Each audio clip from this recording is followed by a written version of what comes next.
என்ன டிப்ஸ் சொல்லி கொடுத்தாங்கம்மா உங்களுக்கு ஒரு சின்ன அழகான ஒரு விஷயம்? டிப்ஸ்னாக்கா கோவத்தை முதல்ல வந்து எழுதிக்கோ, என்ன கோவம் இருக்கோ எல்லாத்தையும் எழுது. ஸோ என்னெல்லாம் கோவம் இருந்ததோ நான் A4 ஷீட்டில் பேஜாக எழுதி கொடுத்துருக்கேன் சுவாமிஜிக்கு. அதை வச்சுட்டு தான் என்னோட ஹஸ்பண்டை கூப்பிட்டு அவளுக்கு மனசில் இவ்வளோ பாரம் இருக்குது, கோவம் இருக்குது உன் மேலே, நீ என்ன சொல்கிற இதுக்கு நான் அவரை கேட்டு திருப்பி என்னை கூப்பிட்டு அவரை கூப்பிட்டு எங்களோட பேசி அப்படியெல்லாம் சமாதானம் பண்ணி வச்சார். இந்த கோபம் வந்து அவளுக்கு நியாயமானது, இந்த கோபம் லக்ஷ்மி இது உனக்கு நியாயம் இல்லாதது, இது நீ வந்து அனாவசியமா அவன் மேல கோவப்படுற அப்படின்னு சில விஷயத்துல என்னையும் தப்பு சொன்னாரு.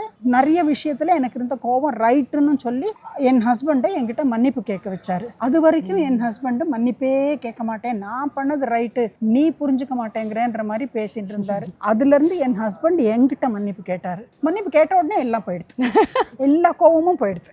அதுதானே வேணும் நமக்கு. Acknowledgement, validation of your emotions.